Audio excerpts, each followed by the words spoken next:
What's going on YouTube? Lee Sanders here. You're checking out a special exclusive edition of the RCWR Show covering the latest in entertainment and beyond since 2011. We're coming at you guys for this Sunday night of February 3rd, 2019 as we are talking Super Bowl 2019. We're going to definitely be talking about the game itself, and we're also going to be talking about the best and worst of the commercials that we got this year. I can't wait to dive into that. So hey, look, I appreciate all of you all as always, because this has been a yearly tradition that we've done on the RCWR Show. We are probably the only podcast that happens to cover wrestling, but also all things entertainment. We probably are the only podcast that yearly have made it our business to talk about the Super Bowl game. So, you know, for me personally, I have been looking very forward to talking about this game as well as the commercials, because for me, that's what it's really all about, right? I mean, if we all aren't gathering around the television for the game, we're mainly gathering around the TV because we want to see what's going on with the commercials, so that when we go to work or school the next day, we're going to have a nice, cool little bit of stuff to talk about with our colleagues, classmates, what have you, right? Hey, we normally only have the interactions come about via our Discord server, but I know there's probably going to be a lot of people that's probably going to be looking to see what other people had to say about the game tonight and the commercials. So for tonight only, we are actually leaving our chat open on YouTube, so you guys are able to interact with me during this live broadcast for the duration that we will be live. And as always, I do appreciate you guys that end up checking this out on demand. So look, we all can be in agreement with the game that we had saw tonight. If you would have told me going into this game, Lee, what are your picks? Who are you going with? What do you see the score being? What do you think are going to be the keys for victory on both sides? I would have said to you, well, if you are the Rams, the longer that you can have Brady be sitting on his ass, the better. If you can have your defense go out there, pretty much do a quick 4 and out, and put your offense in a position where they can keep doing really solid run games. It's all about the run game. Do good run games, do good passing games. If you can just keep at it, make little to no mistakes as humanly possible. Because that's the thing with Bill Belichick, that is the thing with the Pats. Any mistake that you make on the opposing team, they capitalize on that every single time. They make you pay for it. So little to no errors you have to go if you are the Rams playing against the Patriots and you're looking for those keys to victory. If you are the Pats, on the other hand, okay, well, what's going to be the keys? I think it comes down to your defense. Honestly, the defense has taken you this far. Yes, Tom Brady, he definitely has had some really good games. But the past couple of weeks from what we've seen, it's has he kind of gotten hot right around that time needed? Yeah, I would say, but it's mainly been the defense that really has been keeping the Patriots in the game. Now, look, full disclosure, you're talking to somebody that's not a hardcore Patriots fan. You're talking to somebody that happens to follow and have been following the Patriots for many years. I've followed also the San Francisco 49ers, New England Giants, Green Bay, Dallas Cowboys, Washington, Ravens. There's a handful of teams that I always follow year after year after year. So when it comes to being unbiased, I'm definitely coming at you guys with that. But if I'm looking at the Patriots, I'm saying for them, one of the keys to success is go out there, let your defense, because in all of these weeks up to now, let's be honest, as far as the weapons go, Tom Brady has been working with very little. Gronk, probably in all the years that he's been with the Patriots, this hasn't really been his most productive year. So I would not be shocked if Gronk rides off into the sunset, goes, hey, look, I got another Super Bowl. I don't really know if I want to come on back and do this grind again and try to win another one. I think I should bow out while the getting is good. Hey, ain't nothing wrong with that. But Tom Brady, who honestly, when you just look at the offensive lineup that he's had, the hand that he's been dealt with this season, and I look back at previous years, I won't say it is Brady making chicken salad out of chicken shit, but he's had to work with very limited resources. I think anybody with two eyes that's been watching this team for a long time would definitely be in agreement with me on that note, right?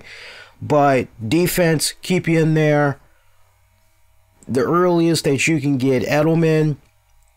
Who's the other guy? Not Gronk. I'm looking at Edelman, and I was thinking maybe Hogan. I'm not really sure. There's three guys I was looking at in particular. It's like the earlier that you can get them involved, get them going, then the better, right? And so for me, I looked at this game going into Super Bowl Sunday, and I said, you know what? The final score, it's probably going to be 35, maybe to 23. But if you would have told me we would get the game that we got tonight, where the final score would end up being freaking 13-3, I would have told you, wait, what? What exactly happened?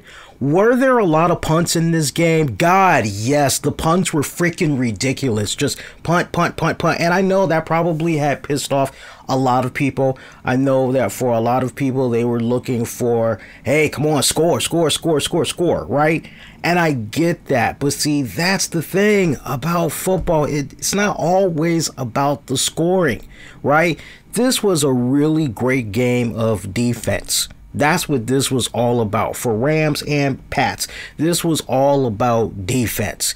And you got to give a lot of credit to the defense on both sides of the game, because I tell you what, when we got ready to go into halftime and I saw the score, oh, I'm going, yeah, this is going to be a long night, because what this is going to come down to is a field goal kick, and who's going to mess up in such a way where the team has a little bit of luck on their side and they're able to get a scoring drive, because it could be that scoring drive and a field goal kick that could be the telling tale of who's going to win the Super Bowl. That was automatically in my mind, as we got ready to go into halftime. And sure enough, it played out exactly how I thought it was going to play out, just from what I saw of the first two quarters. So I know it's a little irritating sometimes for some people, but when you get really great football games like this, where it's all about the defense, it's all about those defensive coordinators trying to, okay, I think they're going to do this.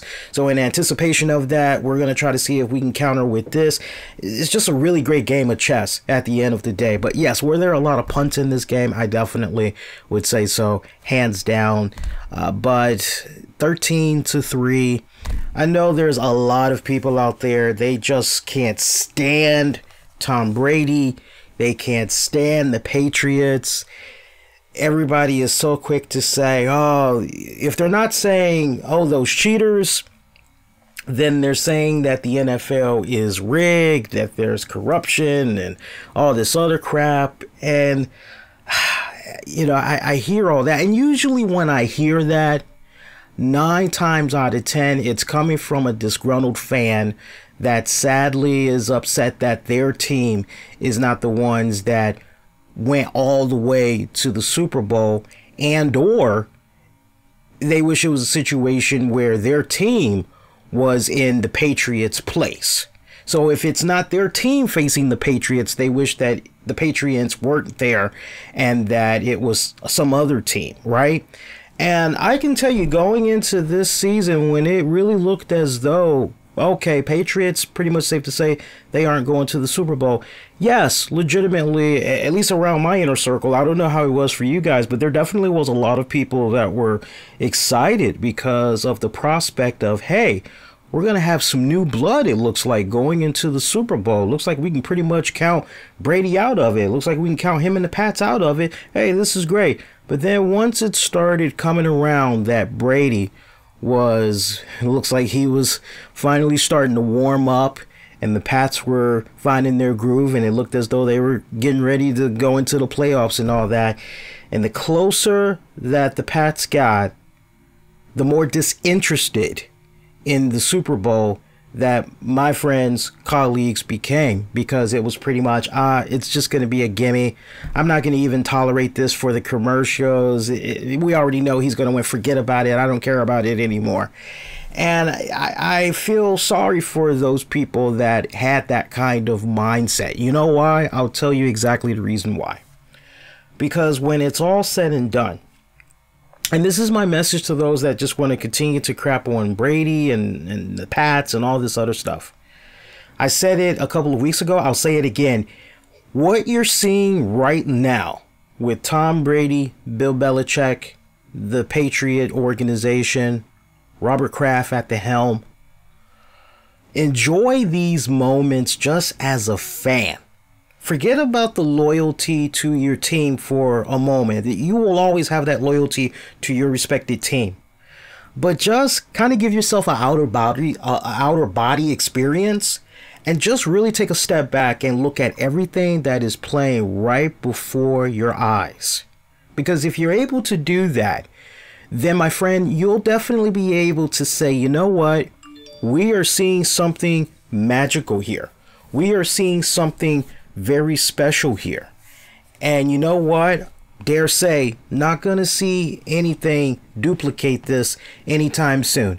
Not gonna see this happen, not in this lifetime, maybe not the next. These are some special moments that we're watching right here.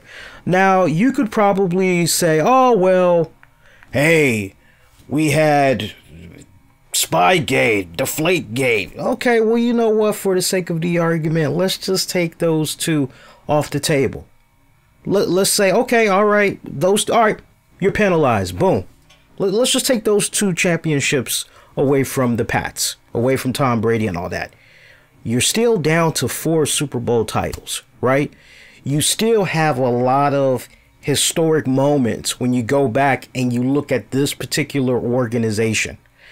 Again, we're not going to be seeing something like this in our lifetime, in the next lifetime. This is the stuff that you can only dream about. Maybe if you're playing a freaking game of Madden and you've built yourself an all-time team, you've got yourself that one bona fide freaking quarterback, and you are just taking your team to championship after championship for 15, 20 years or some crap like that, right? What you picture in a video game.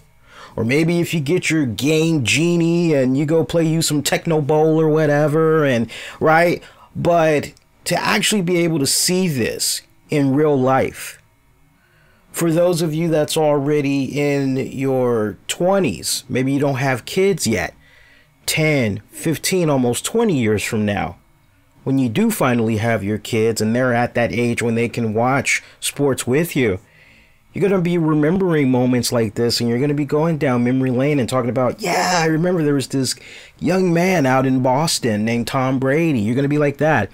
If you're a little bit closer around my age, in about almost 10 years, you're going to have that conversation with your kids, right? But this is the stuff that, and this is coming from somebody that grew up on Harry Carey, the Chicago Cubs. I remember sitting on the sofas with my dad and my uncle when Michael Jordan was playing in North Carolina. I remember being with my dad and uncle when Michael Jordan got drafted to the Chicago Bulls. I remember watching all of the Bulls games. Every single Bulls game as a Chicago native. I remember watching all of them, even when I went to California and then I eventually settled in DC. I watched every single Michael Jordan game I could. I watched Michael Jordan's games from North Carolina all the way through the miserable season that he had as a player for the Washington Wizards. And I can tell you just everything that I saw that man do. I remember being a little kid in Chicago and just experiencing the first three-peat from the Bulls and going, wow, we're watching something really special here. If this guy continues to add on, he stays healthy, we're going to be talking about this. I knew as a kid, people are still going to be talking about this 20, 30, 40 something years later. Right? And so, and look, here we are. Point proven. Here we are. Years later, we're still talking about it. Now, what's the argument? What's the debate that's happening now? Now, it's a situation where you've got people wanting to compare LeBron to Jordan, right? That's what everybody's now going to. They're using Jordan as that measuring stick, and they're just going from there. That's an entirely different topic about LeBron and MJ.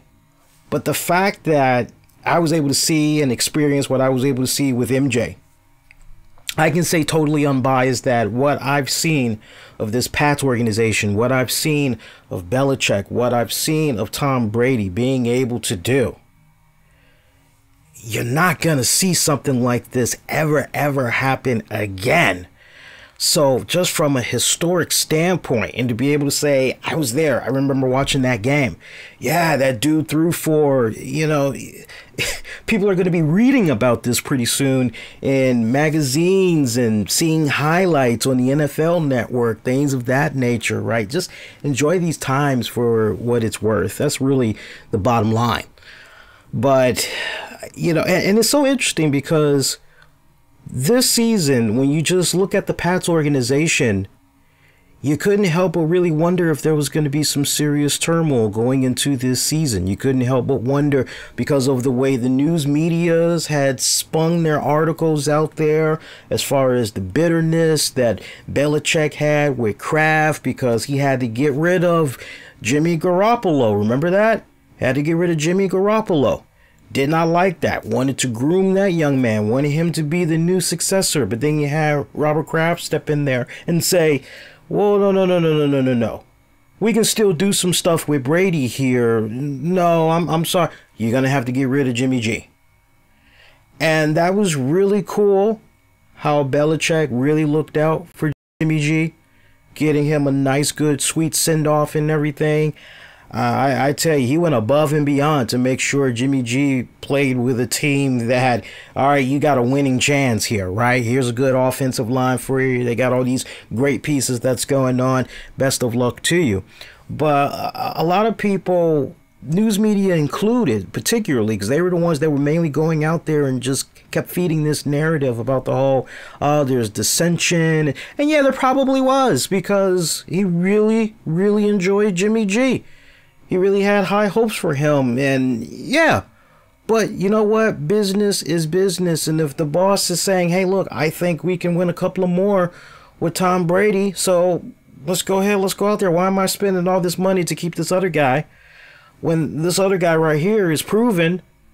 And you got to give credit to Belichick. Belichick was just trying to build upon the future. There's nothing wrong with that, but if you got a quarterback that is continuing to win, is not showing any signs of slowing down just yet, we'll worry about it a couple of years down the road. Meantime, get rid of that guy. Yeah, I'm sure that things probably were a little bit salty, but no matter what, at the end of the day, nothing personal, business. And that's something you've heard me say on this show from time to time.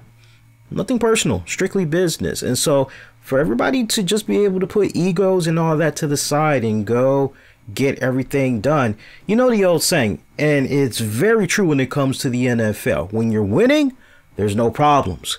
But the minute that you start losing consecutively and the losses just start piling up, that's when all of a sudden you do the name blame game, right? Who are you going to point the finger at? Who's at fault for this? Is it the coach? Is it the coordinator? Is it the player? Who's at fault here, right?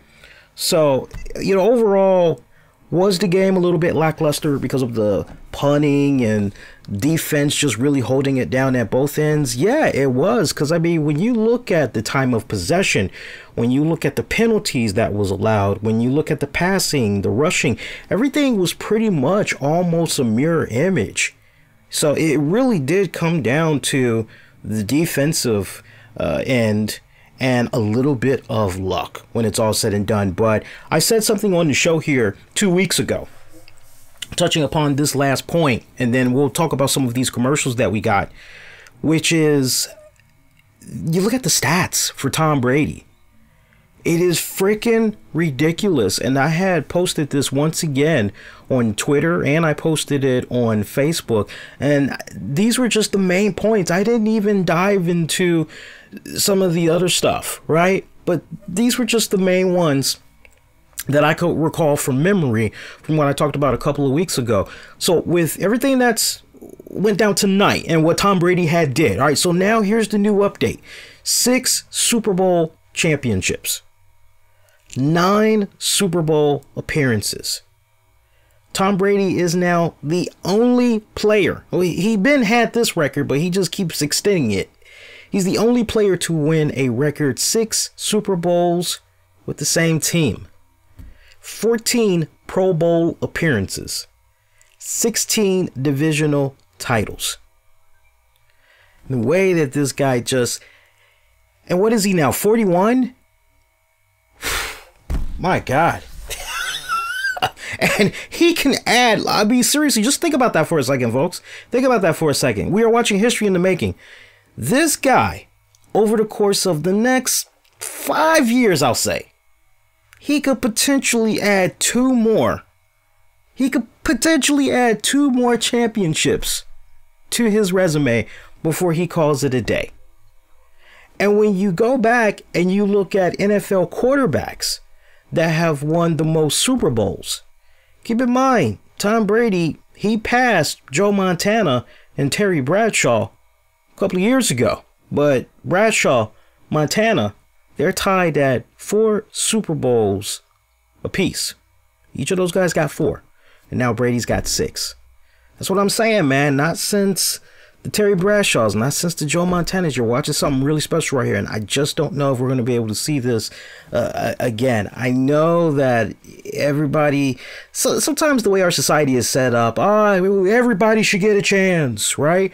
But if you train the hardest and you're going out there, you're doing the damn thing, and you've got the best winning formula that's out there, it's equivalent to when you're playing a damn game of Madden.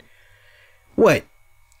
You expect to win every single game? Be honest with yourselves. When you play Madden, you make your players and all that, your team is the shit. You will not accept defeat. I know some friends who will keep their season perfect, and they will freaking just abruptly turn off the game console as they're simming through a game and they see that their team has lost. Oh man, my team was 1-0 from the playoffs, man. What the? And they will just reboot their game. It's hilarious stuff. I'm telling you. Find me somebody that will be like, no, if I lose, it's okay. To the next team, whatever, man, whatever. Hey, let's go ahead now. Let's switch gears up a little bit. And yeah, below the horizon, see, another one, we got the game sucked. And this is my challenge to you guys. For those of you that say the game sucked, let's have you elaborate on that more. Elaborate on why you thought the game sucked. And you don't have to put an essay out there. You could say, Lee, I thought the game sucked because both teams didn't do enough scoring. Or give me something. Be like, hey, it sucked because of this. That way, when people go back and they look at what's being said in the live chat, they'll be able to have a good idea of what you all are saying, and then they'll be able to add their own respective 2 cents. But for those of you that maybe are just now coming on board and you missed it, I did say the game was pretty slow. If you like the high scoring game, like what we pretty much have been seeing all throughout this NFL season, then yeah, this game that we got tonight probably would not have kept you awake. I will definitely admit that. But if you like those games where it was all about little to no error and it was all about defense shutting it down, then this was the game that you had wanted to check out. All right, let's make that transition and let's talk about these Super Bowl commercials. For those of you curious, no, I did not watch Maroon 5 for the halftime show. I refuse to watch Maroon 5. Look, nothing personal, you Maroon 5 fans that's out there. I'm sure there is a lot of you all, in particular the ladies, that love Maroon 5. But for me, I don't care for Maroon 5. Don't care for their music. I'm being nice, right? If I ain't got nothing nice to say, don't say anything at all. But that's as far as I'm going to go. I'm sure those in the chat will have much more unkind things to say about Maroon 5. But when it was the halftime show, I immediately changed the channel and I decided, okay, let's see what else is on. I actually, because we do talk about wrestling over here, I actually had watched the NXT halftime heat. Between that and watching a little bit of the Puppy Bowl on my DVR, I was pretty much watching the two of those things as I was waiting for halftime for NFL to be over with. And I will talk about the halftime heat on Tuesday's RCWR show. I kind of want to just let this be about the Super Bowl and the commercial ads for now.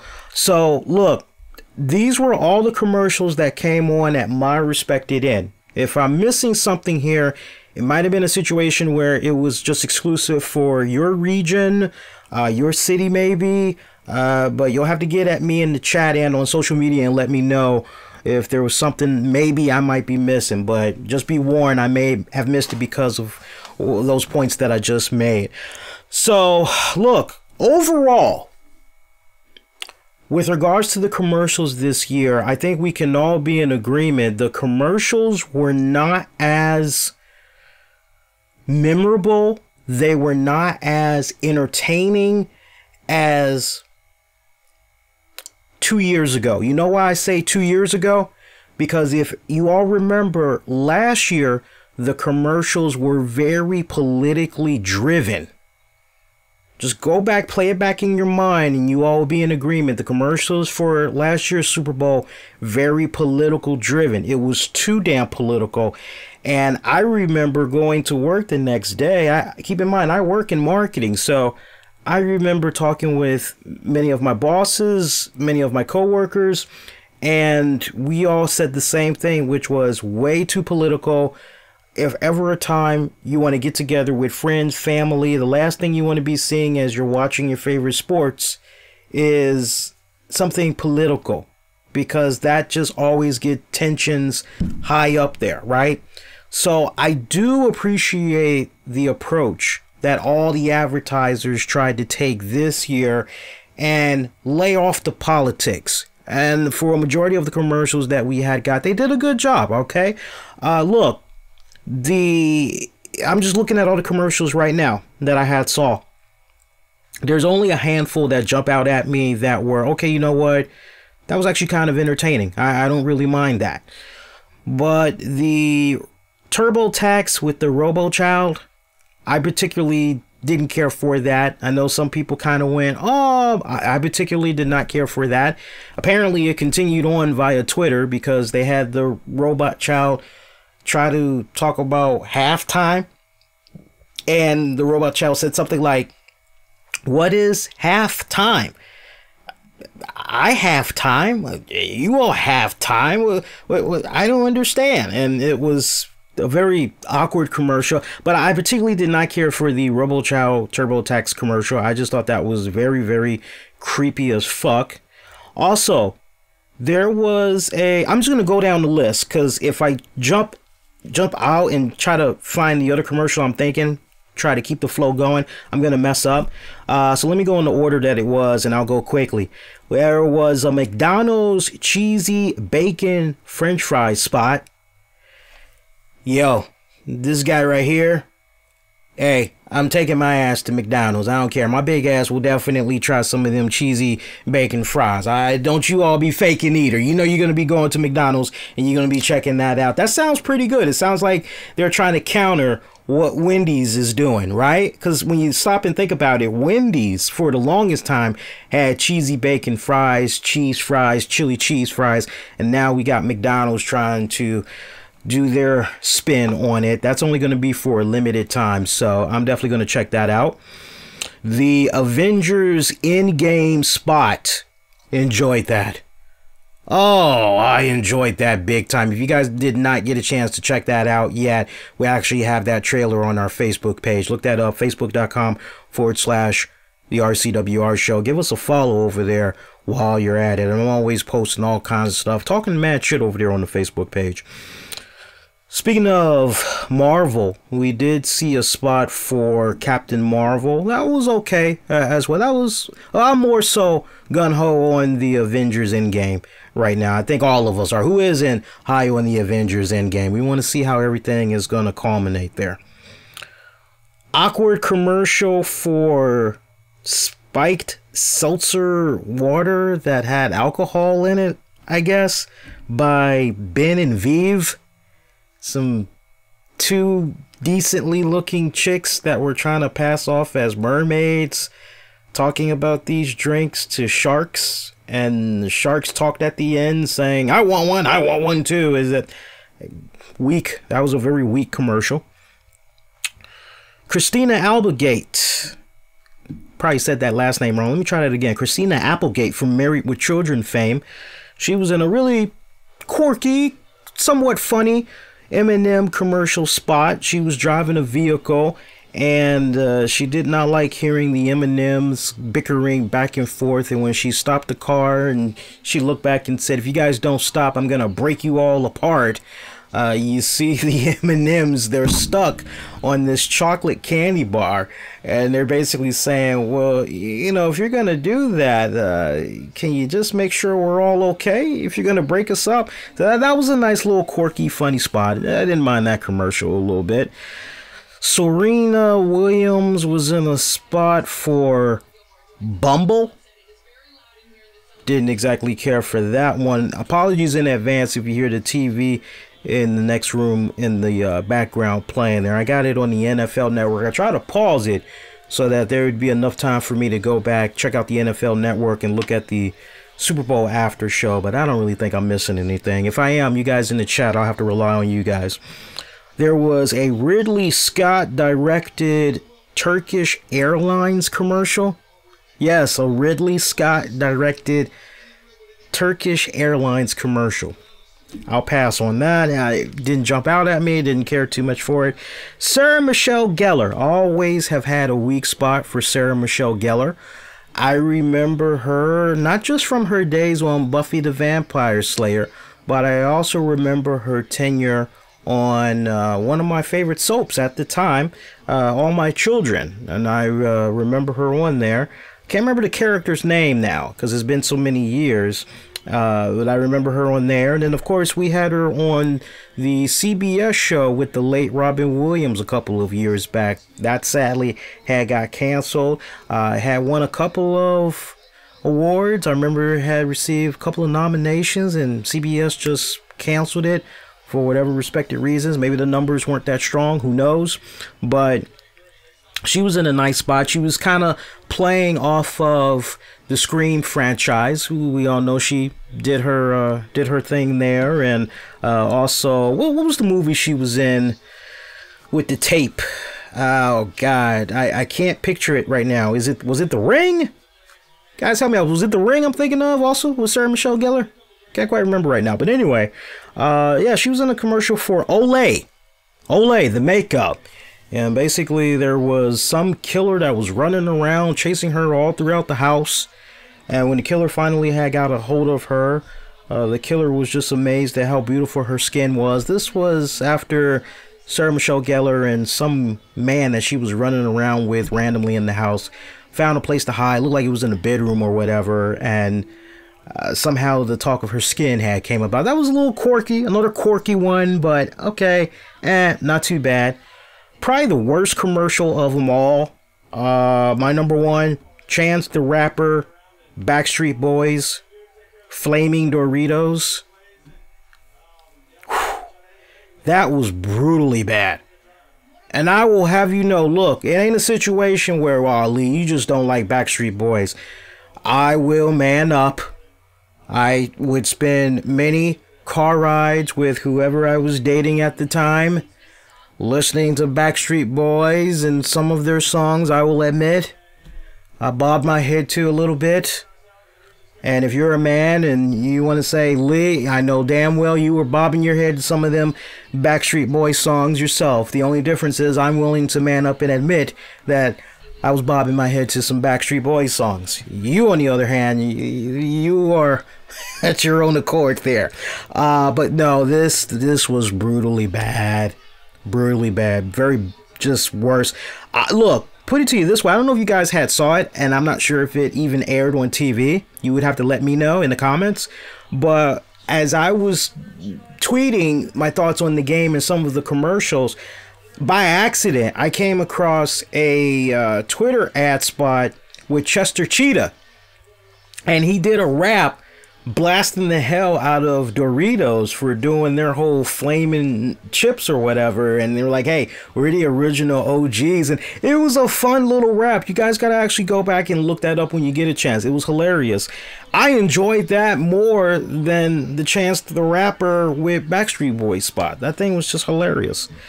Hilariously bad. Bud Light spot. Bud Light had a couple of interesting commercials there. I got to give it up to them. I think the most noteworthy Bud Light commercial, I know a lot of people are going to say, hey, the joint with the corn sip, and they keep taking the corn syrup to Coors and then Miller Lite, and you know, they keep going basically to their rivals, kind of, so to speak. But for me, the best Bud Light commercial of the night, because if I'm not mistaken, I believe they had showed 3, potentially 4 different Bud Light commercials. But for me, I enjoyed the one where they're all celebrating, they're out in the open, the king and all that, and the Bud Light knight, he's on his horse and he's jousting and he loses. And then a dragon just comes out of nowhere and just starts destroying the hell out of the freaking castle and the land and everything. And it was a great transition / spot for the next season of Game of Thrones. I thought that was badass because, see, now I'm going, well, wait a minute. What's the future now for that crew from the Bud Light? Are they dead? What exactly happened with them? Because you do this spot hyping up freaking Game of Thrones, but what's going on with those guys? Are they all okay? And see, that's the thing. After they showed that commercial, they showed one more new Bud Light commercial, and I think that was the one where everybody was getting the bold haircuts. And there was no follow-up on what happened from the Game of Thrones Bud Light spot. So, thought that was kind of interesting right there. But yeah, that most memorable for me. I definitely had enjoyed that one thoroughly. We saw Dwayne "The Rock" Johnson, Jason Statham's trailer for Hobbs and Shaw, spinoff from the Fast and Furious. We know WWE superstar Roman Reigns is going to be partaking in that movie. They've shown some scenes online. I'm actually looking forward to that. I've always been a fan of Dwayne "The Rock" Johnson's movies. Not all of them. I don't particularly care for, what is it? I don't particularly care for the Fast and Furious, but I will see what's going on with this one because I want to know how Roman does in pretty much his big major first outing, right? So I do want to see how he's able to hold himself down and whether or not he's definitely going to have a future in Hollywood once he decides to hang it up, the boots that is. 2 Chainz Expensify, weak commercial. I don't care about that one. Pepsi, okay. Steve Carell, love Steve Carell, funny ass dude. Funny ass dude. Loved him from The Office. Always have a soft spot for him. And whatever that movie was that he was in that came out in theaters a couple of months ago where he played a serious role, plays a concerned parent whose son is addicted to drugs. I mean, a great wide range of actor that he is. You know, he wasn't enough for this commercial. You know, basically have him in there, was it Lil Wayne, Cardi B, and it's pretty much just Pepsi. Okay! That was just, I appreciate them loading it up with the stars, but for me, the execution and all that, it was just, it seemed like they relied more so on the stars getting the brand over than the quality of the commercial itself. So for me, that really didn't do anything. I think we can all be in agreement of that one. you had two hilarious ass commercials, and if you were following me on social media, you would have saw some dirty jokes I had made online. There were two peanut commercials. One of them had to do with a guy, and it turned out this commercial was for Audi, right? The car company. It was for Audi. So you had a guy that was in this nice scenery. Sun behind him in the background, beaming. Nice, rich wheat fields. Fields of gold, man. Like the Sting song. Not Sting the wrestler. Sting from the Police. Not your local police department. I'm talking about the band and the musician. And he's just walking, and he comes across his dad, and his dad says, "Son, I've been waiting for you for so long. Oh, Dad, it's so great to be here. Come on." And he takes him into this shed, and he says, "I've been sitting on this for you for a long time, and now it's yours." And he takes the sheet off, and it's an Audi vehicle, and the son gets in there, and he's behind the steering wheel, and he just has the biggest smile on his face. And the next thing you know, all of a sudden, he just jumps up, like something shocked him from under his ass. And it turns out, you switch to reality, there's somebody behind him giving him the Heimlich maneuver, and he spits out a cashew. And the lady says to him, "Oh my God, I'm so glad you're okay. Looked like we almost lost you there." And dude does not say thank you to this lady or anything. He has the most saddest, depressing look on his face. Like, why did you save me? I actually enjoyed that. That was hilarious as hell. And one of the first dirty jokes I had made online, I said, wow, so we got our first crude commercial there where there was a guy that was choking on the nut. Just marinate on that. Get it? Got it? Good. All right, let's move along. And then you had a Planters commercial where the Planters mascot was running around in a peanut truck, and he was just giving everybody nuts. At which I had put out another crude joke. Oh, I tell you, I crack myself up sometimes. You guys got to forgive me. You guys got to forgive me. But I mean, it's out there in the open. Come on, it's out there in the open. You guys got to work with me. Hey, you guys enjoying the stream so far? If you're enjoying the Super Bowl after show, please do me a huge favor and make sure that you leave a thumbs up. Do not be discouraged by the dislike mob.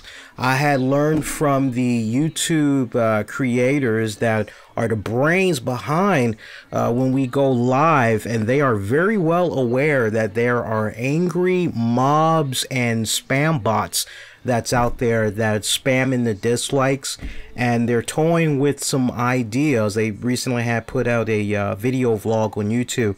They put out a little diary talking about some changes that they're toying around with, and they're getting our feedback, and they want to know which one we think is more feasible.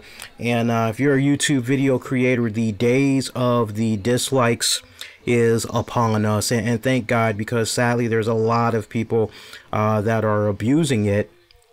And I just literally, as I was interacting with you guys, because I am seeing what you guys are saying in the chat, and I will give a nod to you guys in a hot second, I just watched the number of dislikes within, so that lets me know that we're still continuing to deal with the knuckleheads. But for me, I don't care for the dislikes. I just don't like the fact that, you know, we got invalid. You feel where I'm coming from? That it's invalid when it's all said and done. So it's kind of refreshing that that type of stuff is going to come to an end. But yeah, look, can I read to you the funny joke that I had said with regards to those two peanut commercials, though? Because I'm telling you, I was on the roll.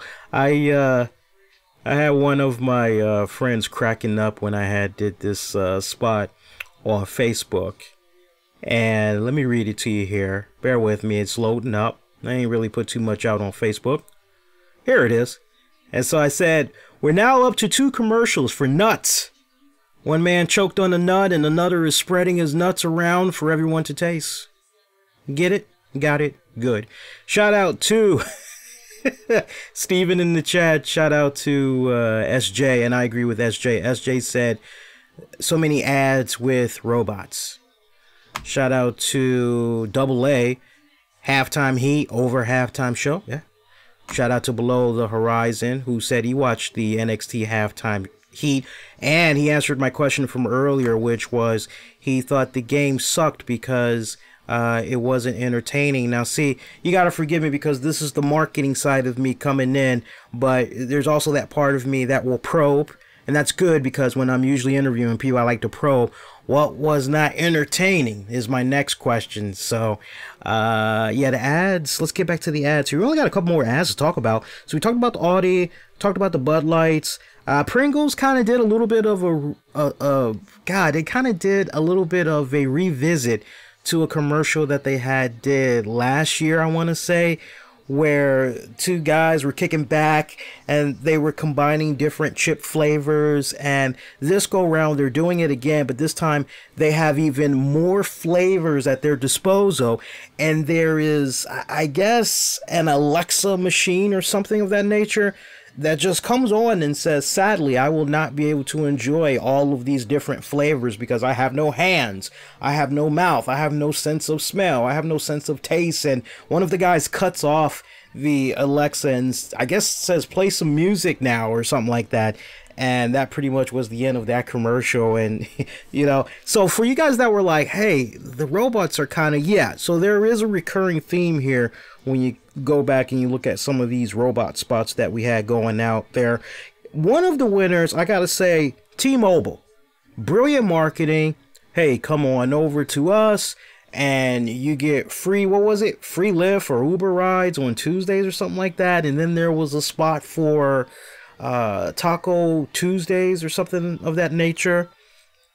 They had like 3 different T-Mobile commercials, and they were trying to, hey, have you switch? I think the third commercial they did was, if you're in the middle of a contract with whoever your current provider is, if you come on over to T-Mobile, you ain't got to worry about that contract. You're not going to be penalized or whatever like that. Basically, you're with T-Mobile. They got you covered. And you're like, oh, okay, well, that's pretty good. So T-Mobile, I would say they win tonight because of the way that they went about their marketing strategy. And I got to tell you, I've been with T-Mobile for some years now. And I've never had any problem with the service. Wherever I am, I get outstanding service. Anytime I'm trying to play a game or I'm trying to listen to music or anything, the coverage is phenomenal. I've never had any issues with T-Mobile. So for those of you that maybe are a little bit on the fence, it does get my seal of approval, T-Mobile. And maybe if you want to pick my brain about T-Mobile a little bit more, you can definitely get at me online. I'd be more than happy to ask whatever questions you may have as you're considering making the switch.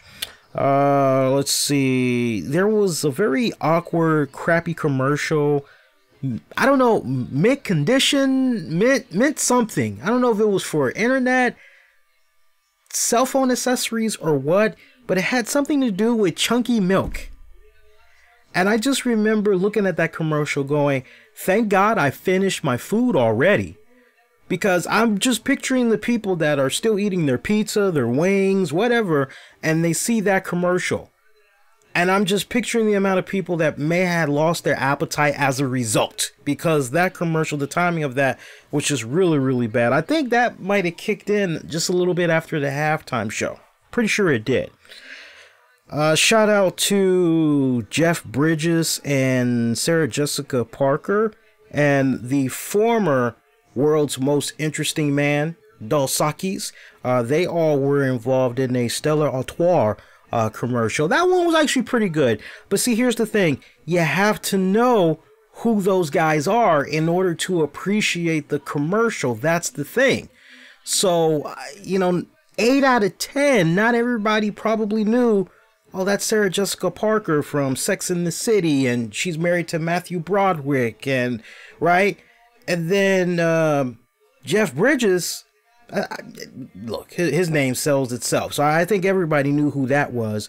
But then the other guy, unless you know your alcohols like that, you didn't know that that was the original world's famous Dos Equis spokesperson. So it was a good commercial just from the nostalgia standpoint because you know your stuff. But if you don't know your stuff, you're just like, man, who's these random people? Okay, they're plugging some beer. Okay, next. So little bit hit and miss right there. We got plugs for the next Star Trek season 2 on CBS All Access. We also got a spot for Jordan Peele, as he's going to be the host of the new Twilight Zone reboot on CBS All Access. I believe that's going to be dropping in April. I am actually excited for that. I can't wait to see that.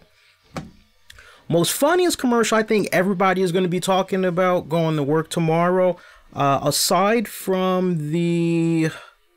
Let me go back here. Aside from the one Bud Light commercial, Game of Thrones reference, aside from Avengers Endgame, and I would say, just looking at the rest here. Oh, I forgot about that. Yeah, there was a Hyundai spot that featured the guy from Arrested Development, and he was riding an elevator and he was taking people to different levels. That one was actually pretty funny. I love how they did that one. That one was actually good. Let me look here. So the Bud Light, Game of Thrones, that one I know a lot of people are going to be talking about. The Avengers Endgame, people are going to be talking about that one.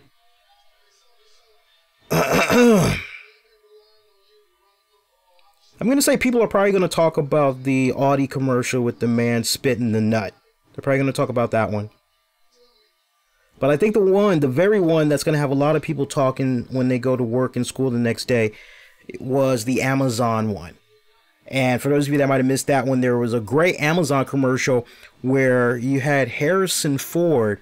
He's in the kitchen and his dog is barking, because basically they are talking to, I think the way the commercial kicks off, there's an Amazon employee who's talking to another person, and they're going over some of their concepts that didn't quite work out so well. And one of the concepts was, hey, a dog collar that lets animals talk and some crap like that. And so they cut to Harrison Ford, and Harrison Ford is saying to his dog, I'm telling you, not one more order of dog food. It ain't happening. And the dog keeps barking, and Alexa is able to translate what the dog wants. So every time the dog barks, Alexa's going, okay, ordering dog food. And Harrison Ford keeps looking at his dog, and he's like, no, stop it, stop ordering. And the dog keeps barking. And finally Harrison Ford is chasing the dog around the house, and the commercial ends with Harrison Ford outside as a truck unloads on just pallets of dog food. It was ridiculous. And the dog looks up at Harrison Ford, and Harrison's like, don't look at me. And the dog's kind of like, oh. And that was actually a pretty good spot.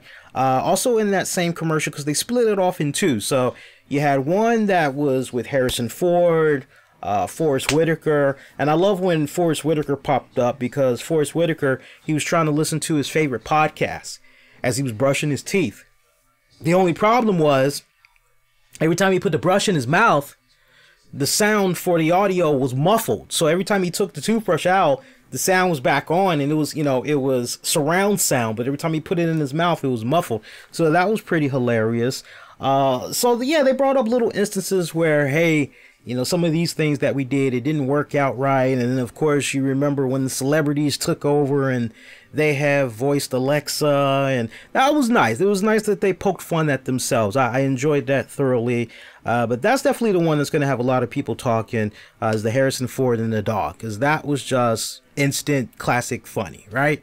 You know who Harrison Ford is. You know who not Harrison, but you know who Forrest Whitaker is and all that. So all those reasons, just the way that they approached the whole marketing for that one, that was actually brilliant. I see SJ saying Andy Warhol ad for Burger King. I saw that. That was very weird. That was very weird, SJ. Of all the commercials, that was the most weirdest. And if you guys did not see that one, you had this... It was the most awkward of the awkward commercials. Guy trying to be Andy Warhol is just sitting there in a black turtleneck and beige looking background, beige looking table, and no sound. He's just taking out gingerly a burger from Burger King. He's taking a burger out of its wrapping, and he's putting it on the counter. He's opening it up, and there is conveniently a bottle of Heinz ketchup. And he's just opening it up, and the burger looks pretty damn funky. I gotta say, don't look like anything I've got from a Burger King down the street. By the way, I recommend the Burger King XL. I tried that for the first time a couple of nights ago. Didn't eat anything all day, and so little lady was like, "What do you want for dinner?" I said, let me get a burger. No, I did not eat the burger in one sitting. I actually took a knife and I cut it in half. Had half for dinner and then the other half for lunch. It's actually that big, believe it or not. Tastes pretty good. Flame broiled. I mean, that thing was well done, let me tell you. Do recommend that. Very awkward commercial. Very awkward commercial. Andy just quietly trying to get the ketchup out of the bottle. And at one point he finally talks. He says, "It's not coming out." And finally the ketchup comes out. And he takes the burger, dunks it into the ketchup, eats it, and then you get the hashtag. What is that? I'm looking at my notes here. Eat like Andy. That was the hashtag. Eat like Andy. And that was your Burger King commercial. That was just, I don't know what the hell they were trying to execute there. I'm like this, just from a marketing standpoint. You know, if it's not memorable, if it's not quirky, if it's not energetic, if it's not engaging, if it's not interactive, you know, if it doesn't have all of those things, all of those qualities, it's something that's not going to be memorable for the right reasons. And that definitely was a commercial that was off completely by so many points. I don't know what they were trying to accomplish with that commercial. Maybe some of you guys can better point that out for me, SJ, and everybody else. Other than that, I think we pretty much had covered all of them. Now look, for here in the nation's capital, we had got a commercial that was narrated by Tom Hanks. And basically they were talking about when you need clarity, when you need truth, when you need information that's unbiased. We're always here. We have been here even through turbulent times. And they had showed a list of reporters of the Washington Post that died over the years. Of course, everything leading up to Khashoggi. And basically Tom Hanks was narrating it, and I think it ended in, you know, we're here, you know, we've always been here, we always will be here, Washington Post. So kind of got that little spot, and that was, you know, as far as political goes, that probably was the most political ad I've seen during the Super Bowl tonight. But yeah, overall I would say the commercials not really just. You look at last year, very political. The year before that, it was very lost in the holidays. It was all about togetherness. It was all about, let's not do the whole black thing and white thing. Let's all be together. And I can't remember what happened the year before that, but I would say the commercials that we had got this year, it definitely rebounded well from last year's heavy political season, but there really wasn't enough memorable spots, you know, for this go round. There wasn't enough good energy. There wasn't enough variety as far as, well, this commercial rocked because XYZ. So it's quite sad. You know, we were talking about the whole political thing with Washington Post and all that. Can we all be in agreement, no matter how we may feel about Tom Brady and the Patriots, can we all agree on one thing? Commissioner Roger Cordell can eat a big old pile of dicks, because that dude, I'm telling you, he would be great if he was a wrestling manager. Just send his ass out there and the crowd. I mean, you could pretty much do him like Tommaso Ciampa. Don't let him come out to music. Just put Roger Goodell out there and just let the crowd just, and he would be so freaking over in the WWE universe. It wouldn't even be funny. But I find it so interesting that now I will go this political, so you guys got to forgive me, and it's only because of how the NFL has spun it, so you guys got to forgive me on this. But I find it, and I'm not going to be long-winded, but I find it interesting that a certain player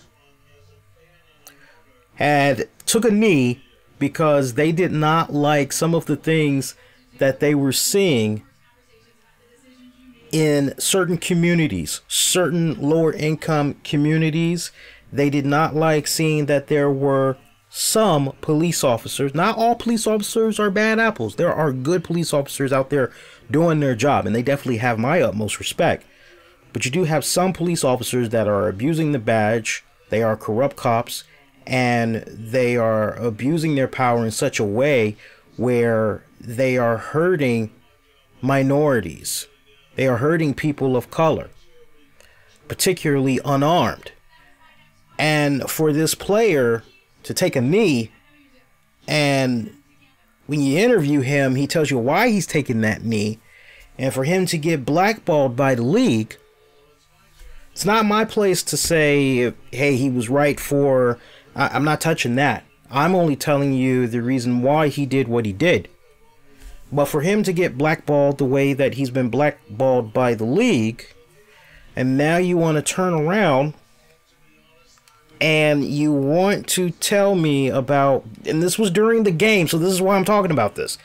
You want to show me footage of our NFL commissioner as he's down in Atlanta and he's with, you know, these social activists. He's with the daughter of the late Reverend Martin Luther King Jr. and he's seeing all of these things, and you know, they're trying to do their part and getting better dialogue out there and social justice and I'm just going, wait, what? Something doesn't sound right here. So all of a sudden but yet this guy's not playing. Something doesn't sound right. That's all I'm saying. That's all I'm saying. I'm going to leave it at that, because I know that's a very touchy subject for a lot of people. But if you really just kind of take a step back and you really pay attention to what Colin Kaepernick is about and how the NFL has distanced themselves from him, and then you see that package that we got tonight during the game with Goodell, you're going, well, goddamn, if this ain't a damn PR stunt, I don't know what is. This looks like he's trying to get some good press just so people could kind of get off his back a little bit. What the hell, right? So let's lighten it up a little bit. Interesting point of observation. The game. I liked how the people in attendance at Atlanta were really cheering on Brady and the Patriots. And it was like lackluster for the Rams. That made you really take a step back and consider, wow, so are they all really speaking as how everybody else feels as football fans, from the standpoint of Saints definitely should not have been there? It should actually be the New Orleans Saints instead of the Rams in their place. Is that what's going on here? I mean, I would love to be talking to those people that had attended the game. And actually, you know what? This is an invitation to those that did go to the game and that feedback. I would like to know, if you were booing the Rams, why were you booing the Rams? Because, I mean, to just hear that on my TV, Atlanta did not particularly care for the Rams. It got to a point where I think it was third quarter, there was a unanimous chant for Brady. So much so that freaking Steve Nance and Tony Romo picked up on that, and they talked about that. I had to rewind and crank up the volume. I couldn't believe I had heard that. That was just wow, to hear that. So good season. It's going to be a long off season, but now we got some interesting burning questions going into it. What's going to happen with Antonio Brown? You know, where's he landing? I know one of the guys on Patriots, I think their defensive coordinator, he's been named the new head coach for the Miami Dolphins. So that should be interesting to see how that all is going to play out for him. A lot of stuff that's going to be happening going into this offseason. Of course, what does the future for Eli Manning hold? I think that maybe all depends on the outcome of the NFL draft. What is the Giants going to do? Are they going to try to go for, a good, solid, strong QB that they can build around, try to regroup, revamp? How they're going to go about that? Are they going to try to trade Eli in the offseason? What exactly is going to happen with that? So there's going to be a lot of headlines that's going to be taking up the summer as far as NFL news goes. So we'll definitely be talking about it on the show. SJ saying the NFL 1000 was the best of the night. Yeah. Also, I got to give a nod to the opening for the Super Bowl, where you had a Peyton Manning production, and John Malkovich was doing his thing at the Coliseum. I thought that whole opening was just hilarious as hell. That was pretty badass. Boy, I tell you, the older and older John Malkovich gets, the more and more he looks like Michael Stipe from REM. I'm just saying, man. I'm just saying. All right, so I think on that note, we're going to go ahead. We're going to stick a fork in it. We're going to call it DONE done. I have been on long enough. I do appreciate you guys, as always, checking out our yearly Super Bowl post show. It's our after show. I will be coming at you guys live once again on Tuesday, February the 5th, 2019. It's an all new RCWR show. We'll be live here on YouTube via Spreaker. Also via the RCWR Show app, covering the latest in wrestling, entertainment, and beyond. Been doing so since 2011. If you're new, welcome. Make sure you hit the subscribe button so you don't miss out on all the great content we do for you here on a weekly basis. And you can follow me on Twitter, Facebook, Instagram. Use the keywords the RCWR Show. You're new to the YouTube channel, make sure you hit the subscribe button and click on the bell notification so you don't miss out on new content that comes your way on a weekly basis. Make sure you give this a thumbs up. All right, for everybody in the chat and those that's going to be watching this on demand, do appreciate you all. You all do have a very good night, good morning, and I will catch you guys this Tuesday. Take care.